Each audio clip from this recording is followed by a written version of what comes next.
ये लड़ाई रोहतक के रुके हुए विकास को आगे बढ़ाने की लड़ाई है, और ये लड़ाई बाबा साहब भीमराव अम्बेडकर जी के संविधान को बचाने की भी लड़ाई है, क्योंकि ये तानाशाही ताकतें आ गई हैं, ये तानाशाही ताकतें आ गई हैं, लोकतंत्र में विश्वास ना रखने वाली ये ताकतें आ गई हैं, ये देश से हर महापुरुष का नाम मिटा के केवल अपना नाम लिखवाने वाली ताकतें आ गई हैं कुछ। तो ये आज संविधान को बचाने की भी लड़ाई है। तो मैं गांव से पूछता हूँ कि भाई अपना गांव का साथ इस लड़ाई में, भाई अपना गांव का आशीर्वाद किसी से कम तो नहीं रहेगा। मैं आप सबसे मैं भी ये विश्वास दिलाता हूँ, गांव के लिए हमेशा भाई मेरी तरफ से कभी भी कोई गांव का जो है कोई भी कमी कसर गांव की मेरी तरफ से नहीं रहेगी। और देखो एक और मैं बात बताना चाहता हूँ आपको, अपनेपन की एक बात मैं कहना चाहता हूँ। अभी दादाजी ने आशीर्वाद दिया, लक्ष्मी चंद जी ने, उन्होंने मेरे स्वर्गीय दादाजी को भी याद किया। उन्होंने कहा जब उन्होंने इलेक्शन लड़े थे तो उनका भी आशीर्वाद दिया, तो उनको भी वोट दी थी, उदा साहब को भी कहा था और मेरे को भी। तो कहने का मतलब ये अपनेपन की बात होती है, एक दिन में संबंध नहीं बनते। ये 75 साल में जो संबंध बनते हैं, देखो अब खट्टर साहब 10 साल मुख्यमंत्री थे, और 10 साल मुख्यमंत्री थे, कलोई हल्के में एक दिन भी आने का उनको समय नहीं मिल पाया, एक दिन भी नहीं आए, और नहीं आए। अब बुलाना भी उनको देने कहाँ जाए, क्योंकि अब तो करनाल चले गए, बदल गए, अब वो तो करनाल से देखो ना, तो हम कहीं और जा सकते जब 3 पीढ़ी से यहाँ है।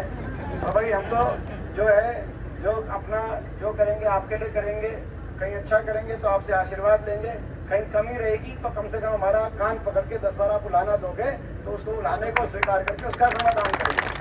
ये एक अपनेपन की बात होती है। आपने इतना जब 3 पीढ़ी ने आशीर्वाद, 3 पीढ़ियों का आशीर्वाद अपने गांव का मिला है, तो अपने जीवन की अंतिम सांस तक, सत्ता में रहे हम या विपक्ष में रहे, अपने गांव का कोई मेरे पास आएगा तो हम उसको जान लगा देंगे। ये कोई छोटी बात नहीं है। और ये मैं समझता हूँ कि भाई ये एक अपनेपन की बात होती है।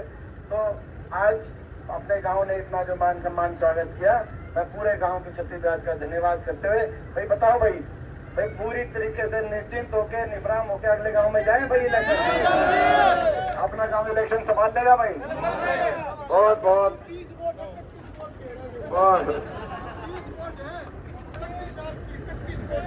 मैं 1 मिनट भाई, मैं जो है एक बात बताने भूल गया था दीपेंद्र जी, आपसे परमिशन लेकर मैं एक बात बताना चाहता हूँ। ये जो सामने सड़क है ना भाई, ये पास करवाई दीपेंद्र हुड्डा जी ने। हाँ ये बताओ। और उसमें एक और बात याद आ गई, ये जो 334 बी का है नेशनल हाईवे है, देखो ये मैंने नोटिफाई कराई 2013 में, और उसके बाद नोटिफिकेशन के बाद नेशनल हाईवे अथॉरिटी से काम शुरू नहीं हुआ।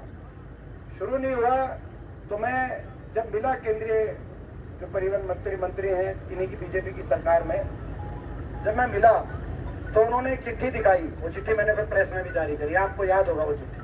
खट्टर साहब ने चिट्ठी लिखी, बकायदा ऑन द रिकॉर्ड चिट्ठी मेरे पास अभी भी है, कि भाई इस नेशनल हाईवे की जरूरत ही नहीं है। ये नेशनल हाईवे मैंने बड़ा सोच समझ के इसका नक्शा बनाया था कि मेरठ से सोनीपत आकर खरगोदा टच होते हुए, साफला टच होते हुए जज्जर, और आगे ये जाना था मैसूर कला टच होते हुए, और आगे जाना था लोहारू बारडा तक। और जो है अरे आपने खट्टर साहब ने नया काम तो कुछ कराया नहीं, ये ना 1 इंच मेट्रो, ना एक कॉलेज, ना एक अस्पताल, ना जो मंजूर शुदा हमारा नेशनल हाईवे था उसकी चिट्ठी लिख के दे रखी थी कि इसकी जरूरत नहीं है। फिर जब मैंने शोर बचाया तो मैं पार्टी से ऊपर उठ के बात कह रहा हूँ, क्योंकि इनके ही मंत्री थे जो केंद्र के थे, उन्होंने कहा कि नहीं आपकी बात ठीक है, ये नेशनल हाईवे बनना चाहिए।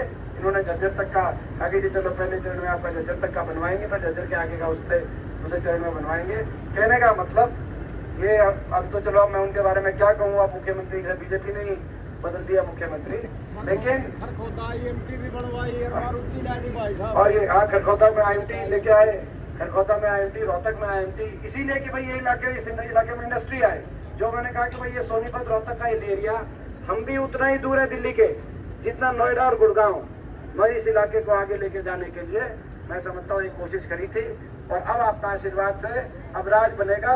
इस बार आने वाले समय में अपना रोहतक सोनीपत नोएडा गुड़गांव से पीछे नहीं रहने देंगे। और बहुत धन्यवाद। ये छोटी बात नहीं थी चिट्ठी लिखना, जरूरत ही नहीं है।